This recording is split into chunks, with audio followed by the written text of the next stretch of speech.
উত্তরবঙ্গ উন্নয়ন মন্ত্রী উদয়ন গুহকে হোয়াটসঅ্যাপ মারফত ৫ কোটি টাকা ১০ দিনের মধ্যে দেওয়ার দাবি জানিয়ে চিঠি পাঠাল কেএলও সংগঠন।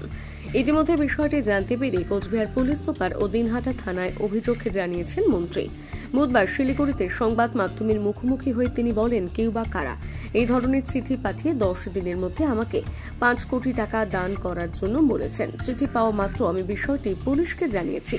পুলিশ সম্পূর্ণ বিষয়টি খতিয়ে দেখে তদন্ত করে দেখবে এর পেছনে কে রয়েছে। সকালবেলা একটা হোয়াটসঅ্যাপে আমি চিঠি পাই, সেখানে ৫ কোটি টাকা দাবি করা হয়েছে, ভদ্রভাবে দাবি করা হয়েছে আর কি। 10 দিনের মধ্যে টাকাটা দিতে বলা হয়েছে, যে ওদের স্বাধীনতা সংগ্রাম এবং যুদ্ধের জন্য।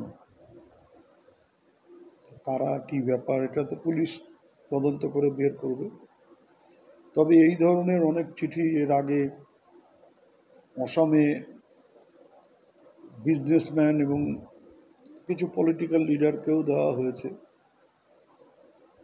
এবং কয়েকজন মানে এসটিএফ এর দ্বারা অসমে কয়েকজন অ্যারেস্টও হয়েছে এর আগে, শুনেছি আমি। তো এটা আমি এসপির নজরে নিয়ে এসেছি। আমি আজকে অফিসে যাব, অফিসে গিয়ে এই ব্যাপারে একটা লিখিত কমপ্লেন করব দিনহাটার আইসির কাছে। পুলিশ যা ব্যবস্থা নেওয়ার নেবে। এখন অনেকগুলো ব্যাপার হতে পারে, সত্যি সত্যি কেএলও হতে পারে, বা কেএলও লেটার প্যাড ইউজ করে ফেক কেউ হতে পারে, বা অন্য কোনো পলিটিক্যাল পার্টি ভয় দেখানোর জন্য এটা করতে পারে। তো যাই হোক না কেন, যেটাই হোক না কেন, সেটা তো আমার দেখার দায়িত্ব না, সেটা পুলিশের দেখার দায়িত্ব। পুলিশ বের করবে খুঁজে যে এর সাথে এর পেছনে কি আছে। আমি ফোন নম্বরও জানিয়ে দিয়েছি, এবং ওখানে লেখা রয়েছে কোচ আর্মি, যে ফোন নম্বর থেকে হোয়াটসঅ্যাপটা এসছে, যে মোবাইল নাম্বার থেকে, সেটা কোচ আর্মি বলে একজন পাঠিয়েছে, এবং সেটা আমি এসপিকে পাঠিয়েও দিয়েছি। এসপি ৫ কোটি টাকা 10 দিনের মধ্যে দিতে বলা হয়েছে।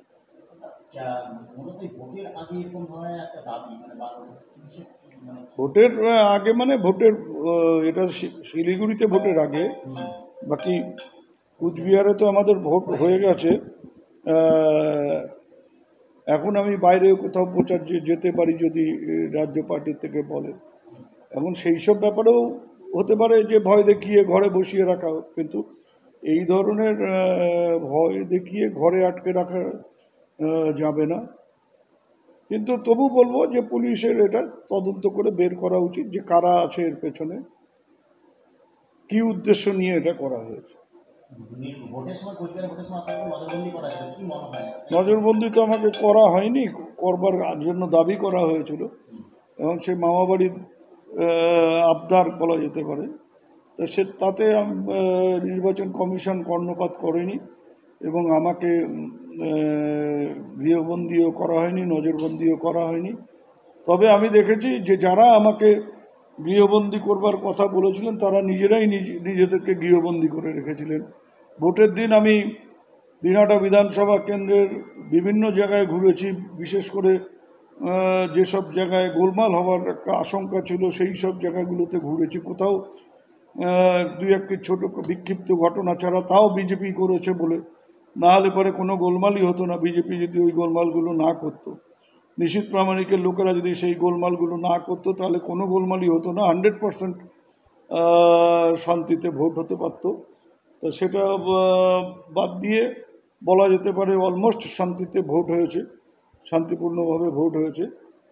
কাজেই এসব করে কিছু করা যাবে না। তিনটে আসনেই আমরা জিতব। যে 3টে আসনে ভোট হয়েছে, 3টে আসনেই আমরা জিতব। আমরা উত্তরবঙ্গে 2019-এ এবং 2021-এ বিশেষ করে আমরা কুচবিহার, আলিপুরদুয়ার, জলপাইগুড়ি খুব খারাপ ফলাফল করেছিলাম। সেই জায়গার থেকে এবার আমরা বেরিয়ে আসবো, এটা আমি বলতে পারি।